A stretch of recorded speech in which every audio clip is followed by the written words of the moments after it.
네, 시장에서 반짝 두고 사라질 종목이 아닌 끝까지 갈 수 있는 종목 하나씩 살펴보겠습니다. 갈테마 가라 김민진 차장 함께합니다. 안녕하세요. 안녕하세요. 예, 시장 속에서 뜨겁게 달아오르는 첫 번째 테마 바로 열어보겠습니다. 이 테마는 왜 오픈해보죠? 프랑스, 영국에 이어서 일본에 이어서 중국까지 원전에 대한 이야기가 들려오고 있습니다. 사실 최근 들어서 원전주들이 살짝 쉬었었는데 네. 다시 한번 전고점을 향해 신고가를 향해 달려가고 있는데요. 관련주들 한번 체크를 해볼까요? 대표적으로 두산그룹주가 되겠고요. 한전기술, 두산중공업도 자리 잡고 있고 에너토크 다양한 종목들이 있습니다. 저희가 조금 장기적으로 바라봐도 될까요?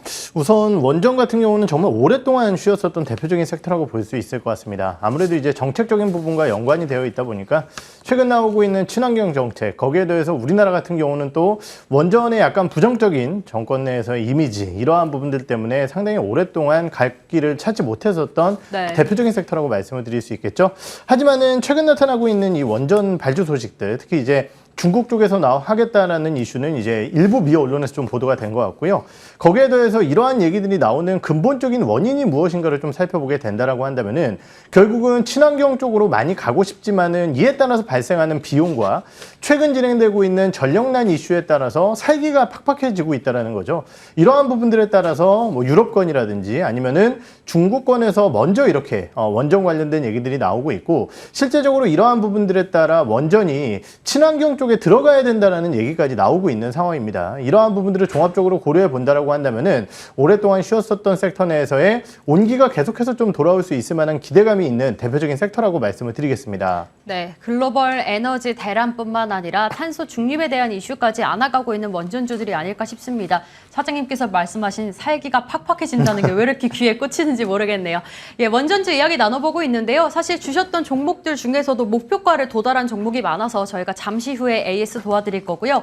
오늘의 원픽은 좀 어떤 종목으로 볼까요? 많이 오른 종목들이 굉장히 많죠. 네, 아무래도 이제 테마의 특성으로 봤을 때 일전에는 이제 제가 좀 실적을 낼 수 있을 만한 기업을 말씀드렸다라고 한다면은 현재 시점에서 가장 강한 테마를 형성하고 있는 한전기술을 보는 것이 네. 좋지 않을까라는 판단을 드려보도록 하겠습니다. 한전기술 같은 경우는 말씀드렸듯이 오늘 테마에 대한 이슈에 따라서 관련주들이 엄청 급등을 하고 있죠. 한전그룹주들이라든지 작은 쪽에서는 에너토크나 한신기계, 그리고 큰 기업 쪽에서는 두산중공업을 필두로 한 여러 기업들 상승세가 나타나고 있는데요. 그중에 대장주 역할을 하고 있기 때문에 관련 섹터 내에서 테마 내에서 바로미터가 될 가능성이 높다는 측면에서 동사를 좀 봐야 될 것 같고요. 그럼 왜 동사가 가장 강한 주가 흐름을 보이고 있느냐를 살펴봐야 될 것 같은데요.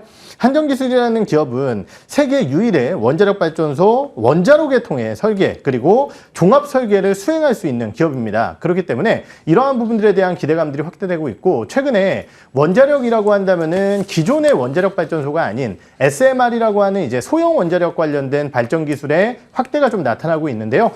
동사 같은 경우는 2012년도에 인증을 좀 받은 상황이기 때문에 기술력을 확보하고 있다고 볼 수 있겠고요. 최근에 체코 원전 같은 경우도 관련 기업들과 함께 수주 경쟁을 좀 나서고 있는 상황이기 때문에 이러한 부분들에 대한 기대감이 가장 높은 기업이다라고 평가내릴 수 있을 것 같습니다.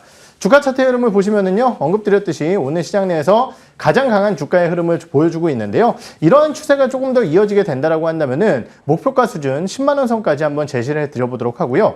다만 주가가 워낙 급등한 기업이기 때문에 손절가는 7만 9천 원 선까지 제시를 해드려보도록 하겠습니다. 네, 10월 초에 4만 원대였던 한전기술이 어느덧 더블이 됐습니다. 현재 8만 원을 넘겨진 상황인데 이 기세로 추세 대응해보자 10만 원까지 목표가 잡아주셨고요. 다만 단기에 좀 많이 올랐기 때문에 하단도 꼼꼼하게 잡아주셨네요. 7만 9천 원 체크 도와드리겠습니다. 이렇게 추천주 받아봤고요. 얼마 전에 주셨던 두산중공업도 저희가 AS를 해봐야 되지 않을까 싶어요. 현재 흐름 혹시 확인해 볼 수 있을까요? 두산중공업 목표가 2만 6천 원 주셨었고요. 오늘 장에서 장중에 2만 7천 원도 돌파하는 흐름 나타납니다. 이것도 계속 보유해 볼까요? 우선 아까도 말씀드렸지만은 가장 먼저 살펴봐야 될 것은 한전기술의 주가 흐름일 것 같습니다. 한전기술의 주가가 밀리지 않는다라고 한다면은 당연히 두산중공업에 대한 의견 자체는 유효하다라고 판단을 하고요. 지난 6월달에 만들어냈었던 고점이 3만 2천 원 선입니다. 그렇기 때문에 뭐 3만 2천 원까지 간다라고 할 수는 없겠지만은 3만 원 선까지 2차 목표가 정도는 제시를 해드릴 수 있지 않을까 판단해 보도록 하겠습니다. 네, 원전주들의 전체적인 흐름 체크해 보시면서 한전기술과 두산중공업 대응 잘 하시길 바랄게요. 이렇게 원전 관련주들의 이슈 살펴봤고요. 바로 이어서 두 번째 테마 오픈해 보겠습니다. 김민지 차장의 갈 테마 살펴보죠. 맞아요. 예년보다 정말 겨울이 빨리 왔습니다. 너무 추운데 수혜주를 한번 찾아봐야 될 것 같아요. 겨울 테마주라고 하면 이제 보일러 관련주들이나 네. 혹은 뭐 스키장 관련주들이 있을 것 같아요. 난방 관련주 먼저 살펴보시면 다양한 종목들 있고요. 혹시 리조트 관련주들이 있을까요? 뭐 용평 리조트, 아난티, 그리고 강원랜드 등등 최근에 그쪽 관련해서도 리포트가 많이 나오더라고요. 네. 어느 쪽에 조금 집중하세요? 아무래도 이제 겨울 관련주라고 한다면 방금 말씀 주셨던 이슈와 함께 천연가스 그리고 이제 LPG 이러한 에너지 관련주들의 주가 흐름도 양호한 모습을 보이게 됩니다. 아무래도 이제 그러한 에너지 관련주들 같은 경우는 최근 에너지 가격의 급등에 따라서 한번 주가가 움직인 상황이고 기타 겨울 관련주들은 움직이지 못했기 때문에 현재 시점에서는 아직까지는 기온 자체를 예측하기는 어렵겠지만은 날씨가 더욱더 추워지게 된다라고 한다면은 분명히 난방기 관련주들에 대한 관심도가 나올 수 있다라는 측면에서 난방기 관련주들 한번 관심 있게 지켜보셔야 될 것 같습니다. 네, 사실 난방 관련주들이 저평가되어 있는 종목들이 굉장히 많잖아요. 네. 대표적으로 파세코, 뭐 경동나비엔 등등이 있을 텐데 어느 쪽에 조금 집중을 하실까요? 네, 오늘 제가 들고 나온 기업은 경동나비엔이라는 기업입니다. 동사 같은 경우는 이제 보일러, 특히 이제 콘덴싱 보일러라든지 이런 것들을 하는 대표적인 기업이다라고 말씀을 드릴 수 있겠고요. 동사의 매출액 같은 경우는 우리나라 그리고 미국이라든지 중국 이런 쪽에서 좀 많이 나온다라고 보시면 될 것 같습니다.